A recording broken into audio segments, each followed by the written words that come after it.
Hi, and welcome to Wellness Wednesday. My name's Amy. I am the Administrative Services Manager here at Bagot. And I wanted to talk spring cleaning today because it's April, and I know even though like my family is buried in snow still a little bit, most of us are moving into that springtime, and in Arizona we've just like flown right into summer already.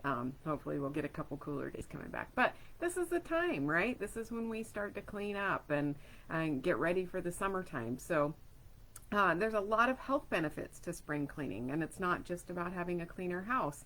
It's shown to improve like your mood and help with depression because you declutter things. It's shown obviously to strengthen our immune system, helps keep us from getting ill, but it also can help us from getting injuries in our own homes. So let's just break down a few different little things that you can do to help with kind of each of those ways that it helps us. And so when you're talking about your immune health, spring cleaning is about deep cleaning, right? It's not the stuff that you do all the time. This is when you're going to actually dust all the nooks and crannies, like bookcases, things like that, and all the little knickknacks that you have in your house. You're going to dust those and kind of wipe things down.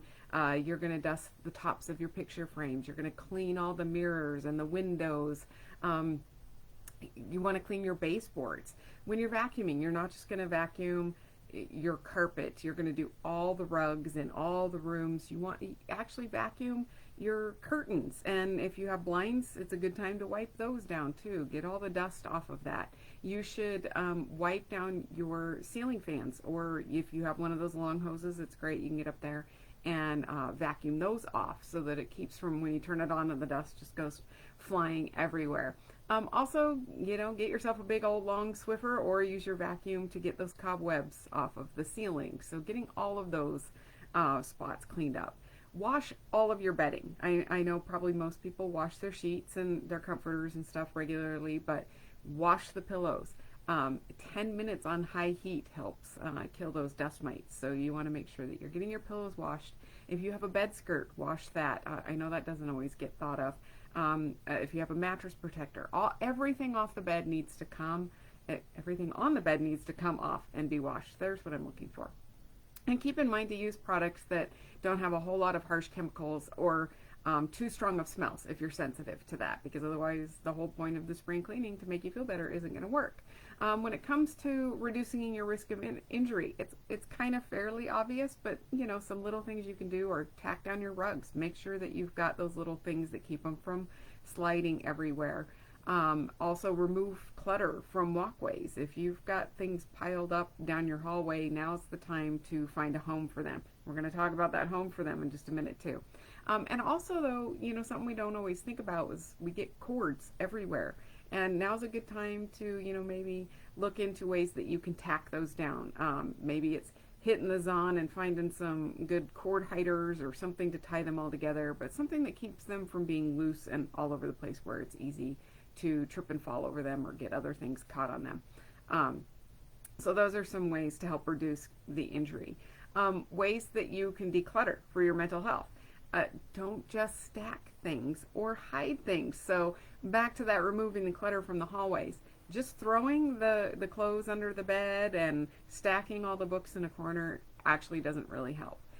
Go through things. This is when it's time to throw away things you're not using or donate those things that you're not using. If they're broken, throw them away.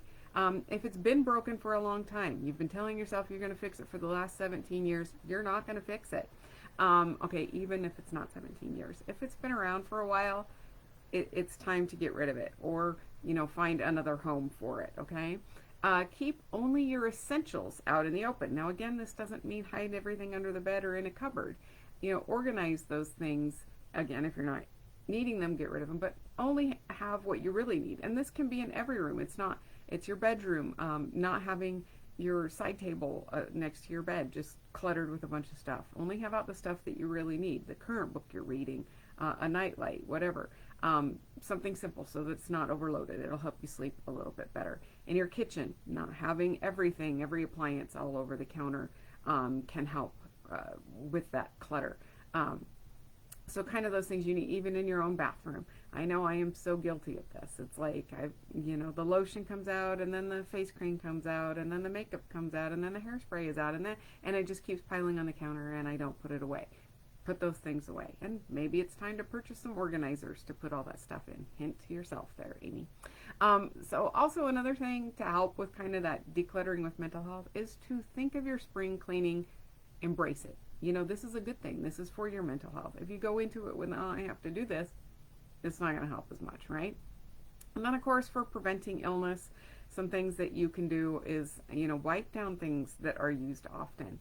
Your keyboards, your computer mouse, your phone, your tablets, those things that you're touching all the time, make sure to wipe those down. Get that taken care of. Sanitize places that you are often, and especially bathrooms and kitchens. These are the places that you need to sanitize.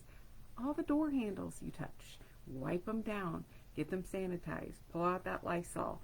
Your remote controls. I mean, just, get all down to that nitty gritty stuff that you touch all the time. And maybe it's one of those things where you just kind of keep your wipes out for a couple days, and when all of a sudden you realize, I've touched this a few times, it's time to sanitize that. You should clean your sink every single day because stuff tends to build up in there, icky stuff. So that's something that should be cleaned on the daily, but it's a good time to do a deep clean of the sink and sanitize that. And then, of course, just with illness, maybe it's a good time to clean out your fridge, make sure all your produce is washed, wipe down all the handles and everything that you touch in there. And, sometimes food, unfortunately, thaws and leaks on the shelf, so it's a good time to kind of wipe those down and get those cleaned up. So there's a few tips on things that you can do for spring cleaning, why they're important, how they can help. If you want to share some things that you do, some easy ways you found to get your spring cleaning done, let us know in the comments, and have a fabulous week. We will see you next week.